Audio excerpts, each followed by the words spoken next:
चलिए, इसके पिछले वाले क्लास में हम देखे थे पाचन तंत्र के बारे में। किसके बारे में?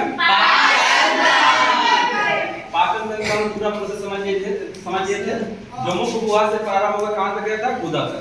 ठीक है, उसमें क्या क्या कौन सी ग्रंथियां, कौन सा हार्मोन्स, सारे के डिटेल हम लोग पढ़ लिए। अब हम लोग पढ़ेंगे किसके बारे में? ब्लड के बारे में। किसके बारे में? ब्लड का हिंदी होता है क्या? रक्त कहते हैं, उर्दू में क्या कहते हैं? खून कहते हैं। खून। ब्लड का अध्ययन कहते हैं सीरोलॉजी। क्या कहता है? सीरोलॉजी या हेमेटोलॉजी, दोनों कह सकते हैं। सीरोलॉजी या हेमेटोलॉजी। जो ब्लड होता है एक प्राकृतिक क्लोराइड है। क्या है? क्लोराइड का मतलब क्या होता है समझते हैं आप? क्लोराइड का मतलब बिलियन है। बिलियन? हाँ, क्लोराइड बिलियन। क्लोराइड का मतलब यही होता है कि जैसे आप लोग दूध जब छानते हैं ना, दूध जब छानते हैं तो दूध का कण छन्नी में फंस जाता है ना। तो जो फंसे हुए जो कण है उसको हम लोग क्लोराइड कहते हैं। क्या कहते हैं? क्लोराइड। जो छन्नी में जो कण फंस जाता है, दूध के छानते हैं तो कुछ ना कुछ दूध का कण तो फंस जाता है ना, उसी को हम लोग क्लोराइड कहते हैं। क्या कहते हैं? क्लोराइड। या जैसे आप कपड़ा रखकर कुछ चीज छानते हैं, जैसे दूध ही छानते हैं, गमछे कुछ छानते हैं ना, तो कुछ दूध का कण से फंसता है, उसी को क्लोराइड कहते हैं। इसी प्रकार क्या होता है? आपका रक्त होता है। रक्त कैसा है? क्लोराइडी। क्लोराइडी क्या है? क्लोराइड। हाँ, और रक्त एक प्रकार का संयोजी ऊतक है। संयोजी ऊतक का मतलब ये शरीर, पूरे शरीर को क्या करता है? जोड़ने का काम करता है, पूरे शरीर को जोड़ कर रखता है। ठीक है? कौन सा? रक्त। रक्त क्या है? एक संयोजी ऊतक। रक्त का जो पीएच मान होता है 7.4 होता है। 7.4 का मतलब कि जिसका पीएच मान 7 से ज्यादा होता है तो उसको हम लोग क्षार करके रखते हैं, और जिसका 7 से कम होता है उसको क्या कहते हैं? एसिड।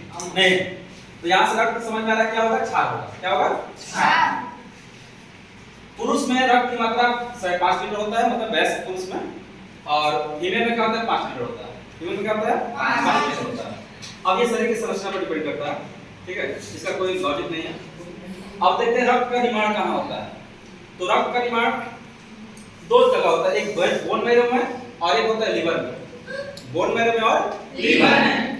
जो वयस्क मनुष्य होते हैं उसमें जो रक्त का निर्माण होता है वो अस्थि मज्जा में होता है। अस्थि मज्जा जैसे हड्डी होता है, तो हड्डी को आप तोड़ते हैं तो उसमें छोटा छोटा मतलब पार्ट्स दिखता है, जालीनुमा दिखता है ना, वही क्या? अस्थि मज्जा, वही में ब्लड का निर्माण होता है। ब्लड कैसे बनता है अभी तक ये जानकारी नहीं हुआ।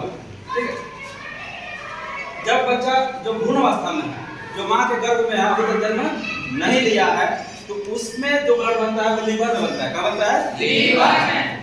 समझ में आया? वयस्क मनुष्य क्या बनेगा? बोन मैरो में। और जो बच्चा अभी भ्रूण अवस्था में है, जब तक बच्चा जन्म नहीं था उसको भ्रूण कहते हैं। जो माँ के गर्भ में है तो उसमें क्या बनेगा? ब्लड लीवर में। उसके बाद देखते हैं ब्लड का कार्य क्या होता है। तो ब्लड शरीर का ताप नियंत्रित करता है, क्योंकि ब्लड हमारे शरीर में क्या होता है? हमेशा दौड़ते रहता है। तो कोई भी चीज दौड़ते रहेगी, आप हाथ लगाएंगे ना, गर्म हो जाएगा। गर्म हो रहा है, इसलिए शरीर का तापमान हमेशा बना रहता है। किसके कारण? ब्लड के कारण। क्योंकि आपके शरीर में ब्लड हमेशा क्या आता है? ट्रेवल करता रहता है, दौड़ता रहता है। और इसका एक कार्य है पोषक पदार्थ का परिवहन। जो आप भोजन करते हैं, पाचन क्रिया पढ़ा है ना, तो पाचन पूरा अवशोषण होता था तो पूरे शरीर में फैल जाता था। तो किसके थ्रू जाएगा? ब्लड के। किसके थ्रू जाएगा? ब्लड के थ्रू पूरे शरीर में फैल जाएगा। उसके बाद गैसों का आदान प्रदान करता है। गैसों का कहता है आदान प्रदान, ले जाने और ले आने की प्रक्रिया करता है। इसी को कहते हैं परिवहन। क्या कहता है? परिवहन। उसके बाद उत्सर्जित पदार्थ का परिवहन। उत्सर्जित पदार्थ का परिवहन, कुछ ऐसे पदार्थ जो हमारे शरीर में किसी काम का नहीं है वो कहाँ ले जाता है? किडनी के पास लेता है, किडनी छान के उसको फेंक देता है। होता है ना? उसके बाद जो ब्लड जो स्टोर रहता है शरीर में वो कहाँ पे आता है? स्प्लीन में। कहाँ पे? स्प्लीन। स्प्लीन को हम लोग कब्रिस्तान या ब्लड बैंक के नाम से भी जाना जाता है। यहीं पर ब्लड बैंक आपका इकट्ठा होता है और यहीं पर ब्लड आपका आके मर भी जाता है। ठीक है, यही का ब्लड क्या होता है? मर जाता है। ब्लड में कोलेस्ट्रॉल पाया जाता है प्रत्येक 200 ग्राम में 200 ग्राम कोलेस्ट्रॉल पाया जाता है प्रत्येक डेसीलीटर।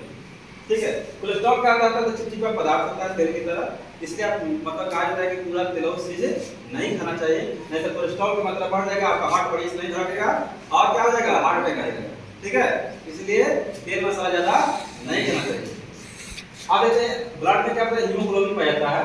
तो पुरुष में हीमोग्लोबिन की मात्रा होता है 14 ग्राम पर डेसीलीटर, 14 ग्राम पर डेसीलीटर पुरुष में, और महिला में क्या होता है 13 ग्राम पर डेसीलीटर, इसलिए महिला में थोड़ा क्या होता है कमजोर। ठीक है, एक मतलब महिला एक फाइट आपको मारा, एक फाइट आप मारी महिला को, किसको ज्यादा चोट लगेगा? महिला को। ठीक है, क्योंकि मुंडों में क्या होता है हीमोग्लोबिन की मात्रा क्या होता है कम, और हीमोग्लोबिन किसका होता है उसमें आयरन रहता है, तो इसमें ज्यादा होगा आयरन ऐसा रहेगा, तो हम लोग हीमोग्लोबिन की मात्रा क्या होता है ज्यादा होता है, महिला में क्या होता है कम होता है। उसका लगते हैं ब्लड के कितने पार्ट्स होते हैं, ब्लड में क्या क्या होता है उसको ना देखते हैं।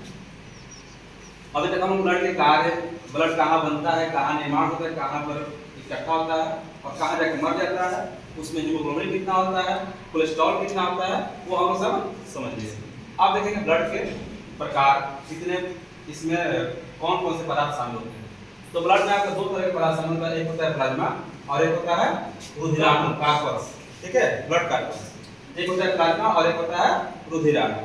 ब्लड में प्लाज्मा की मात्रा होता है 60%, कितना परसेंट? 60। और रुधिराणु से कितना? 40। ठीक है, प्लाज्मा में दो तरह के प्रोटीन पाया जाता है, कितने तरह के?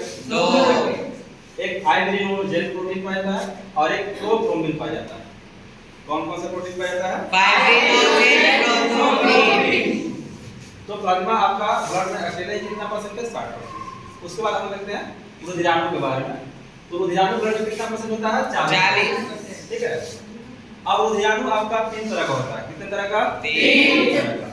एक होता है आरबीसी, एक होता है डब्ल्यूबीसी और एक होता है आरबीसी का रासायनिक नाम है एरिथ्रोसाइट और डब्ल्यूबीसी का होता है ल्यूकोसाइट और प्लेटलेट्स होता है थ्रोम्बोसाइट। ठीक है, आरबीसी की संख्या होता है कितना? 50 लाख। इसको मिलियन में कहेंगे तो 5 मिलियन कहेंगे, क्योंकि 1 मिलियन में कितना होता है? 10 लाख। तो 50 लाख में कितना मिलियन हो जाएगा? 5। इसका जीवन काल होता है 120 दिन। 120 दिन के बाद क्या होता है? मर जाता है। 120 दिन के बाद क्या होता है? आरबीसी जो होता है आकार में कैसा होता है? गोल होता है। आकार में कैसा होता है? गोल।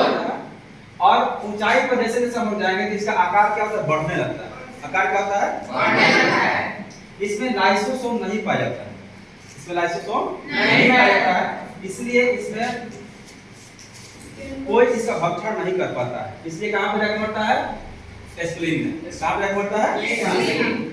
इसमें कोई केंद्रक नहीं पाया जाता, इसमें कोई केंद्रक नहीं पाया जाता है। हम जब कोशिका पढ़ेंगे तो उसमें देखेंगे कि केंद्रक क्या होता है। केंद्रक नहीं आपका न्यूक्लियस पाया जाता है और उसमें डीएनए और आरएनए पाया जाता है, उससे हम लोग डीएनए की जांच करते हैं। तो इसमें केंद्रक जब नहीं है जिससे डीएनए का कोई जांच नहीं होगा। रुधिराणु का 95% क्या होता है? आपका आरबीसी होता है। देखिए अकेला ही कितना है? 50 लाख। कितना है? 50 लाख। ये 10,000 या 2 लाख, तो अकेले कितना है? 95%। आरबीसी की कमी से ब्लड में जब आरबीसी की कमी होता है तो एनीमिया नामक रोग होता है। क्या होता है?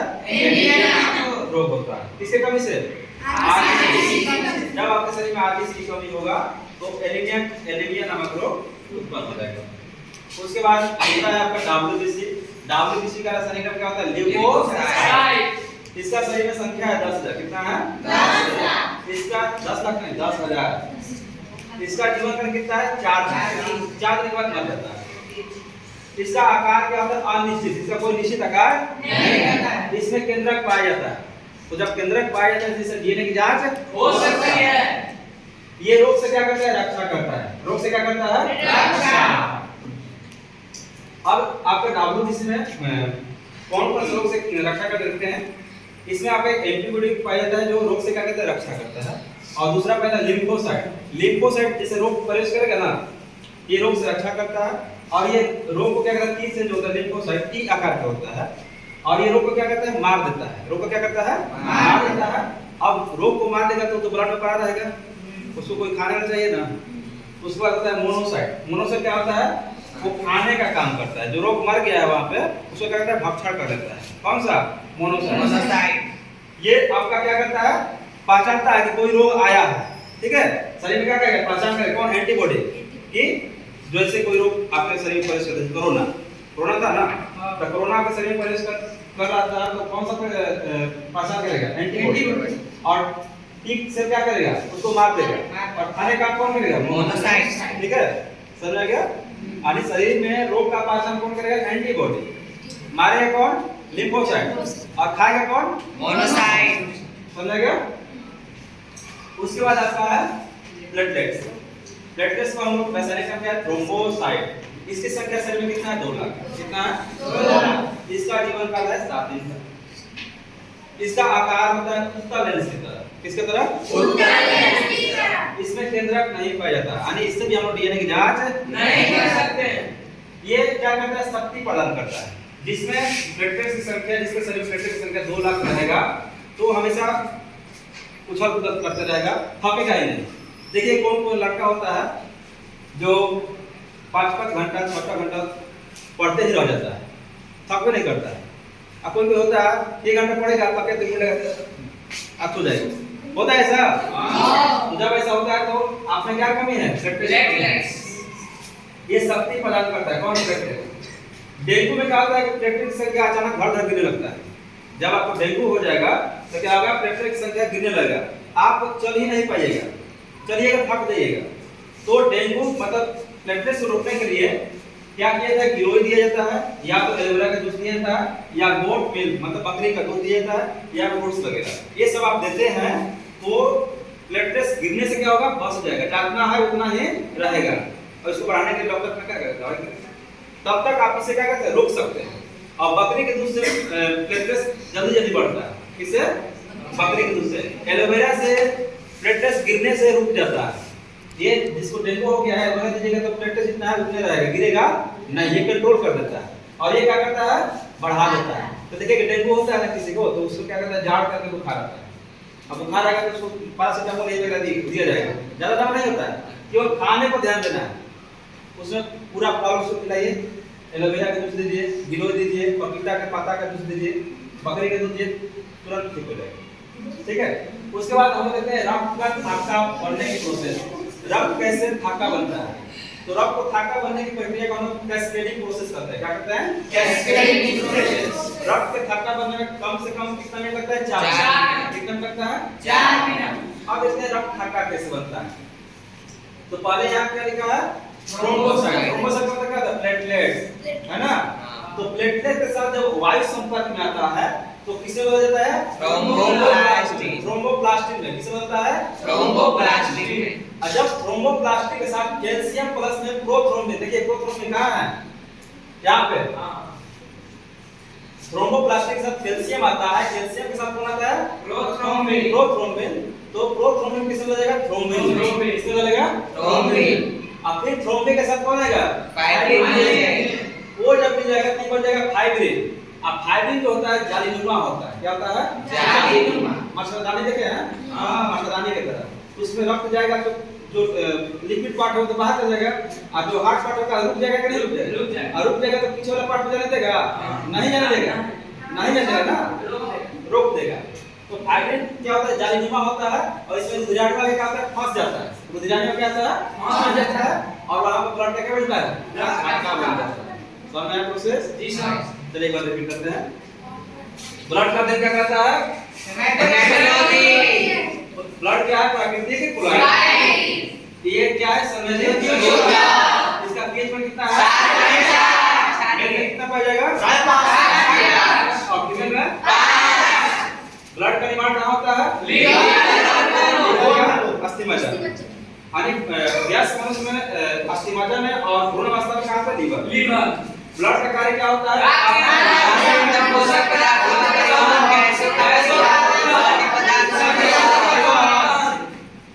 ब्लड स्टोर कहाँ रहता है? कहाँ पर मरता है? स्टोर भी वहीं रहता है, मरता भी वहीं। उसको ग्रेवयार्ड या ब्लड बैंक के नाम से जानते हैं।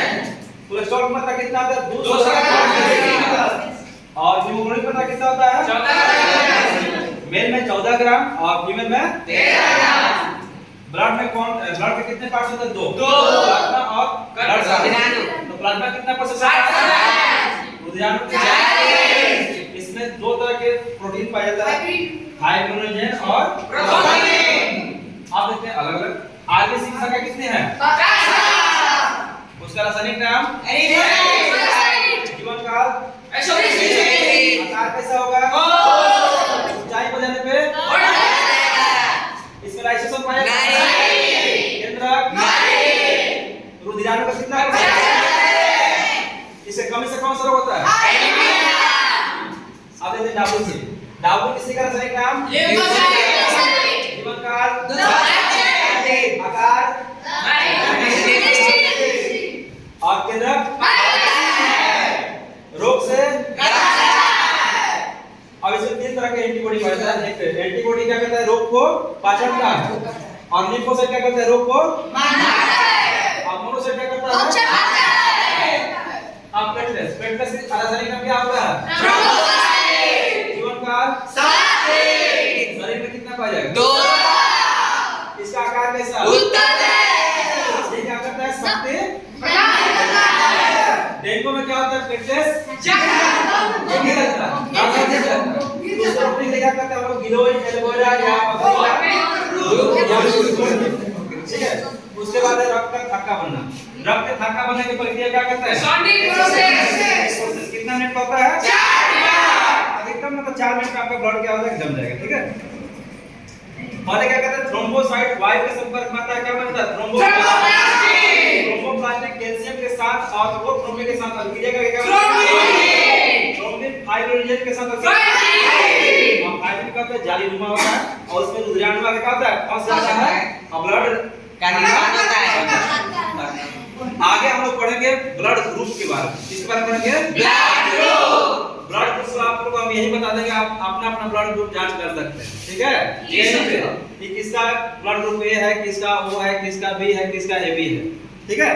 जहाँ तक होता है ना आप यहीं पे जांच कर सकते हैं, ठीक है। आज तो ऐसा है, अगले वीडियो में हम लोग ब्लड ग्रुप के बारे में